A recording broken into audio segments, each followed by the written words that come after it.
사랑하는 은혜와 진리 장로교회 교우 여러분, 어젯밤도 평안하셨습니까? 오늘도 우리에게 그 능력을 보여주시는 하나님의 은혜에 감사하며 그 말씀대로 순종하며 살아가는 하루가 되시기를 주님의 이름으로 축원합니다. 오늘 새벽에 만나 본문은 민수기 12장입니다. 오늘은 12장 1절부터 16절 전체를 제가 읽어드리겠습니다. 모세가 구스 여자를 취하였더니 그 구스 여자를 취하였으므로 미리암과 아론이 모세를 비방하니라. 그들이 이르되 여호와께서 모세와만 말씀하셨느냐 우리와도 말씀하지 아니하셨느냐 하매 여호와께서 이 말을 들으셨더라. 이 사람 모세는 온유함이 지면의 모든 사람보다 더하더라. 여호와께서 갑자기 모세와 아론과 미리암에게 이르시되 너희 세 사람은 회막으로 나아오라 하시니 그 세 사람이 나아가매 여호와께서 구름 기둥 가운데로부터 강림하사 장막문에 서시고 아론과 미리암을 부르시는지라. 그 두 사람이 나아가매 이르시되 내 말을 들으라. 너희 중에 선지자가 있으면 나 여호와가 환상으로 나를 그에게 알리기도 하고 꿈으로 그와 말하기도 하거니와 내 종 모세와는 그렇지 아니하니 그는 내 온 집에 충성함이니라. 그와는 내가 대면하여 명백히 말하고 은밀한 말로 하지 아니하며 그는 또 여호와의 형상을 보거늘 너희가 어찌하여 내 종 모세 비방하기를 두려워하지 아니하느냐. 여호와께서 그들을 향하여 진노하시고 떠나심에 구름이 장막 위에 떠나갔고 미리암은 나병에 걸려 눈과 같더라. 아론이 미리암을 본즉 나병에 걸렸는지라. 아론이 이에 모세에게 이르되 슬프도다 내 주여 우리가 어리석은 일을 하여 죄를 지었으나 청하건대 그 벌을 우리에게 돌리지 마소서. 그가 살이 반이나 썩어 모태로부터 죽어서 나온 자 같이 되지 않게 하소서. 모세가 여호와께 부르짖어 이르되 하나님이여 원하건대 그를 고쳐 주옵소서. 여호와께서 모세에게 이르시되 그의 아버지가 그의 얼굴에 침을 뱉었을지라도 그가 이레 동안 부끄러워하지 않겠느냐. 그런즉 그를 진영 밖에 이레 동안 가두고 그 후에 들어오게 할지니라 하시니 이에 미리암이 진영 밖에 이레 동안 갇혀 있었고 백성은 그를 다시 들어오게 하기까지 행진하지 아니하다가 그 후에 백성이 하세롯을 떠나 바란 광야에 진을 치니라. 앞장인 11장에서 우리는 하나님께 불평과 원망을 늘어놓는 이스라엘 백성들의 모습을 살펴보았습니다. 하나님은 하나님을 멸시하며 불평과 원망을 습관적으로 늘어놓는 이스라엘 백성들에 대해서는 매우 진노하시며 그들에게 무서운 심판을 내리셨습니다. 하지만 똑같이 하나님께 불평하고 원망하는데도 불구하고 모세에 대해서는 그 불평의 원인을 해결해 주시고 자상하게 하나님의 능력을 보여주셨습니다. 하나님이 이렇게 다른 이스라엘 백성들과 모세를 차별 대우하시는 이유는 정확하게 알 수 없지만 분명한 것은 그런 모세를 대하시는 하나님의 모습은 모세의 입장에서는 분명히 하나님의 은혜였다고 말씀드리면서 사실 오늘날 우리에게도 하나님께서는 이러한 은혜를 베푸신다고 말씀드렸습니다. 그런데 오늘 본문에도 또 다른 사람들이 불평과 원망을 늘어놓는 장면이 등장합니다. 그들은 바로 모세의 형과 누나인 아론과 미리암입니다.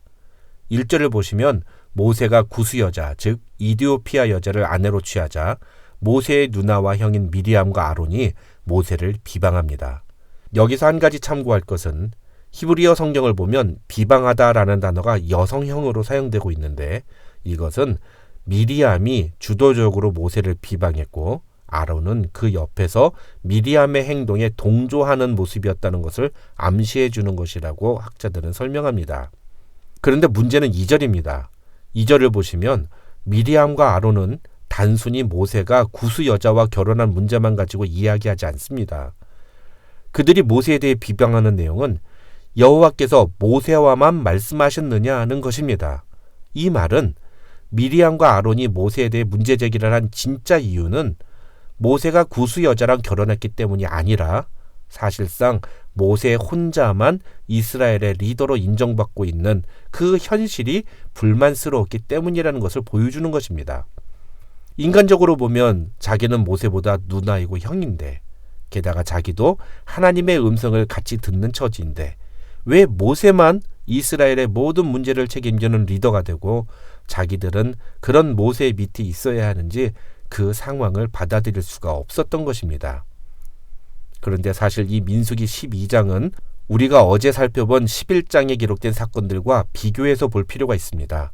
왜냐하면 결국 오늘 본문에 나오는 내용도 미리암과 아론이 모세에 대해서 불평과 원망을 쏟아낸 것이고, 하나님은 그런 상황을 주도한 미리암에 대해서 진노하시며 미리암에게 문둥병이라는 징계를 내리셨기 때문입니다.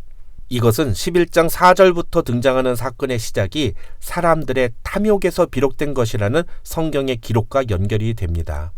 다시 말하면 오늘 본문인 12장에서 벌어진 사건도 미리암과 아론이 권력에 대한 탐욕에서 모세를 비방했다는 것입니다. 인간의 불평과 원망은 그 원인과 종류가 다양합니다. 하지만 중요한 것은 우리가 불평하고 원망하는 이유가 무엇 때문인가에 따라서 우리를 대하시는 하나님의 태도가 다를 수 있다는 것을 민수기 11장과 12장이 보여주고 있다는 것입니다. 작은 문제와 어려움을 만나면 습관적으로 하나님께 불평하고 원망했던 이스라엘 백성들의 태도는 사실 단순한 불평과 원망의 문제가 아니었습니다.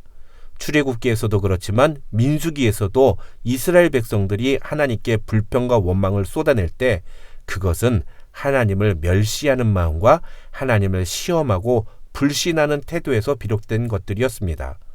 어제 본문인 11장에서도 하나님은 그런 이스라엘 백성들의 태도를 지적하시면서 그들이 애굽에 있을 때가 우리에게 좋았다 하는 말을 함으로써 그들을 애굽에서 구원하신 하나님을 멸시했다고 11장 18절부터 20절에서 말씀하셨습니다. 그렇기에 하나님은 그런 이스라엘 백성들의 불평과 원망의 모습을 결코 그냥 넘어가지 않으시고 그들에게 매우 무서운 진노를 내리셨던 것입니다. 반면에 11장에 기록된 모세의 불평과 원망은 자신의 욕심을 채우거나 하나님을 멸시하는 태도에서 비롯된 것이 아니었습니다. 어제 말씀드린 것처럼 11장 11절부터 15절에 기록된 모세의 불평은 분명 하나님께 하는 불평이었습니다. 심지어 그는 문제를 해결해 주시겠다고 하는 하나님의 말씀을 듣고도 하나님의 말씀을 믿지 않고 비아냥거리기까지 했습니다. 그런데 11절을 보시면 모세는 이 모든 상황을 가리켜서 어찌하여 내게 주의 목전에서 은혜를 입기에 아니하시냐고 이야기하고 있는 것에 우리는 주목할 필요가 있습니다.